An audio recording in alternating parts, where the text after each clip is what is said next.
এটা কি রান্নাঘর না দোহান? আমার এটা রান্নাঘর। হায় রে পোলার টাহাডি এমনি খরচ করো। কি দেখি কিনে বটে থুইছো, টাহাডি খালি খালি নষ্ট হতেছো। নতুন সংসার একটু হিসাব করে চলতেও তো পারো। আম্মা বুঝিনি তো, রান্না বান্না করতে সব জিনিসই তো লাগে। আমরা রান্না বান্না করি না, আমাগো রান্নাঘর নাই। দুইজন মানুষ, দুইটা পাতিল লি যথেষ্ট। হ্যাঁ রে পোলা, কি হয়নি চুলে আবার কি দিয়ে থুই আইছো? আম্মা আপনার জন্য চা দিছিলাম।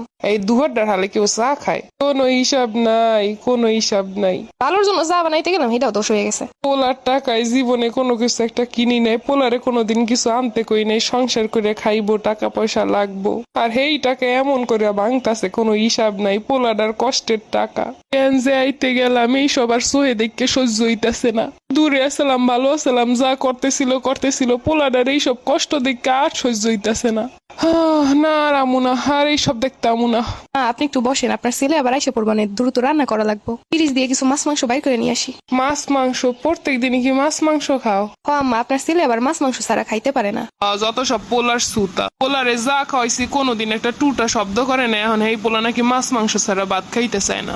আম্মা আপনি একা একা কি করবেন, টিভিটা ছেড়ে বইসে কিছু দেখেন। হ্যাঁ, টিভিও কেনছো? আরে পোলার টাহাডি এরম নষ্ট করতেছে। 2 মাসে যা যা কেনছে পোলার দ্বারে মনে হয় আর এক পয়সাও নাই। আম্মা আপনার ছেলে অফিসে গেলে একা একা কি করবো, তখন একটু টিভিটা সাইডে দেখি, এর জন্য টিভি কিনছি। হ্যাঁ, এইসব টিভি না দেখে তো ঘরের কাজকর্মও করতে পারো। আম্মা ঘরের কাজকর্ম আর কতটুকু, দুজন মানুষের কাজকর্ম এতে আর সময় লাগে। হ্যাঁ, নতুন নতুন চাইলে কত কি করণ যায়, ইচ্ছে থাকলে সবই করণ যায়। খালি তো আসো পোলাটার টাহা কখন ভাঙমু কখন কি করমু। এইগুলা কোনো কথা হইলো? শাশুড়ি মা আইসে গ্রাম দিয়া, ভালো কথা, ভালো মন্দ রান্না করে দেবো, খাইবে থাকবে, যা লাগবে কইবে। তা না আইসে এইসব কি সব কওয়া শুরু করছে। এরকম টাইপের কথা শুনে কার ভাল লাগে? হন বৌমা, আমি কিন্তু তোমাকে ভালো লেগে কইতেছি, আমরা সারা জীবন সংসার করে আইছি, কোনো টাকা অপচয় করি নাই। অপচয়কারী শয়তানের বন্ধু, বুঝছো? কথাগুলো এরকম না বললে ভালো করে বুঝাইও তো বলা যাইতো। শাশুড়ি গো এরকম আচরণের জন্যই মানুষ পর মনে করে। সুন্দর করে বুঝাইও তো সবকিছু বলন যায়। আরে রইছো কে, যাও না কা তাড়াতাড়ি রানবা বলে।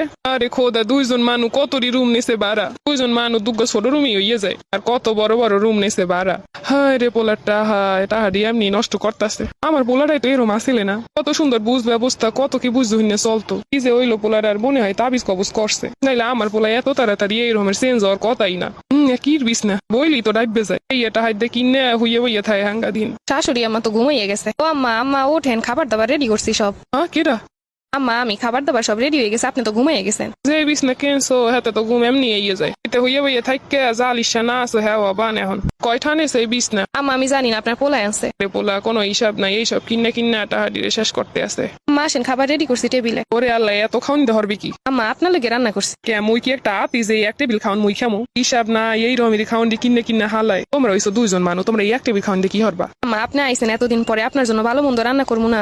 একদিন এই এক টেবিল খাওয়ান মানুষের রান্ধে, ওরে কি আজ গুই পাঠাই দেবা বাড়ি? এই এক টেবিল খাওয়ান দিয়ে 1 মাস খাওয়ান যাইবে। পোলাটা যা ইনকাম করে সব খাওয়ান দিয়ে শেষ করে লাইব। দেয়াত এগোরে ভালো কিছু খাওয়াইলেও দোষ, বেশি খাওয়াইলেও দোষ, আবার না খাওয়াইলেও দোষ।